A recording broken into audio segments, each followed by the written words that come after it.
प्रिय मित्रों, जगत के पालनहार भगवान विष्णु, धन की देवी माँ लक्ष्मी जी की कृपा आप लोगों पर बरसती रहे।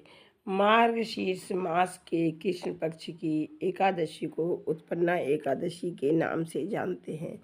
मार्गशीर्ष माह में कृष्ण पक्ष की एकादशी तिथि पर उत्पन्ना एकादशी मनाई जाती है। इस तिथि पर जगत के पालनहार भगवान विष्णु और माँ लक्ष्मी की उपासना की जाती है। साथ ही जीवन के दुखों से छुटकारा पाने के लिए व्रत भी किया जाता है। धार्मिक मान्यता है कि इस दिन दान करने से जातक को कभी भी अन्न और धन की कमी का सामना नहीं करना पड़ता है। मार्गशीर्ष माह में उत्पन्ना एकादशी क्यों मनाई जाती है तो जानते हैं।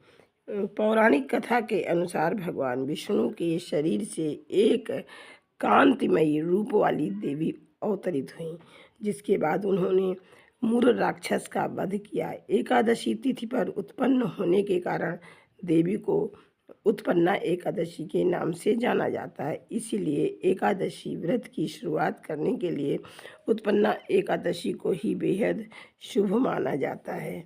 तो अब इस वर्ष पंचांग के अनुसार मार्गशीर्ष माह के कृष्ण पक्ष की एकादशी की तिथि की शुरुआत 26 नवंबर को रात 1:01 पर हो रही है। इस तिथि का समापन अगले दिन 27 नवंबर को देर रात 3:47 पर होगा।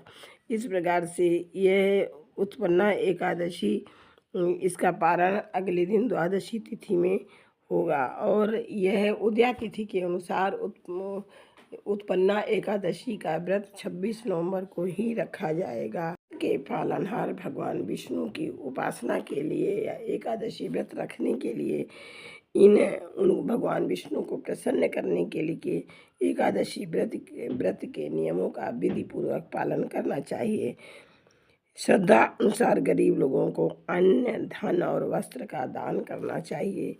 पूजा के अंत में भगवान विष्णु को फल और मिठाई समेत प्रिय भोग अर्पित करने चाहिए। भोग में तुलसी के पत्ते जरूर शामिल करें और समस्त दिन भजन कीर्तन करना चाहिए। भगवान के 12 अक्षर ओम नमो भगवते वासुदेवाय, ओम नमो भगवते वासुदेवाय, ओम नमो भगवते वासुदेवाय, इस मंत्र की एक माला अवश्य करना चाहिए। इसके साथ ही ओम कृष्णाय वासुदेवाय हरये परमात्मने प्रणतः क्लेशनाशाय गोविंदाय नमो नमः।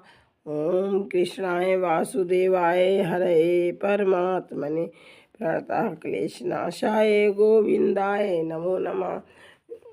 इस मंत्र का भी जप करना चाहिए। भगवान विष्णु की प्रसन्नता के लिए रात्रि में तुलसी माँ पर दीपक अवश्य अर्पण करना चाहिए और सुबह उन्हें तुलसी माँ पर जल अवश्य देना चाहिए। इस प्रकार से इस दिन उत्पन्ना एकादशी विधि पूर्वक जिस व्यक्ति को एकादशी प्रारंभ करना हो वो इस उत्पन्ना एकादशी से व्रत प्रारंभ करे और यह एकादशी सभी एकादशियों में श्रेष्ठ है, क्योंकि आज ही के दिन उत्पन्ना एकादशी की शुरुआत हुई थी। आज के दिन मनुष्यों को चाहिए कि जगत के पालनहार भगवान विष्णु का विधि पूर्वक पूजन करे, घर में भक्ति युक्त हो, दीपदान करे। हे अर्जुन, उस दिन निद्रा और मैथुन नहीं करना चाहिए। व्रत करने वाला मनुष्य संगीत और शब्द के आनंद में दिन और रात्रि को व्यतीत करे। रात्रि में भक्ति युक्त चित्त से व्रत करे और ब्राह्मणों को नमस्कार करके और दक्षिणा देकर संतुष्ट करे। धर्मात्मा मनुष्य कृष्ण और शुक्ल पक्ष की दोनों एकादशियों में भेद नहीं करना चाहिए। इस प्रकार व्रत करने का जो फल होता है उसको सुनो। शंखोधार क्षेत्र में स्नान कर गदाधर के दर्शन का जो फल मनुष्य को होता है वह फल एकादशी के उपवास के फल के सम्मुख जो है 16वें भाग के समान भी नहीं है। व्यतिपात में दान देने का फल लक्ष्य गुणा होता है। हे अर्जुन, संक्रांति में दान देने का फल 4 लाख गुना है। और सूर्य चंद्र के ग्रहण में कुरुक्षेत्र में जो फल होता है वह फल एकादशी के व्रत करने वाले मनुष्य को प्राप्त होता है। और यह अश्वमेध यज्ञ का जो फल होता है उससे 100 गुना एकादशी के व्रत करने से होता है।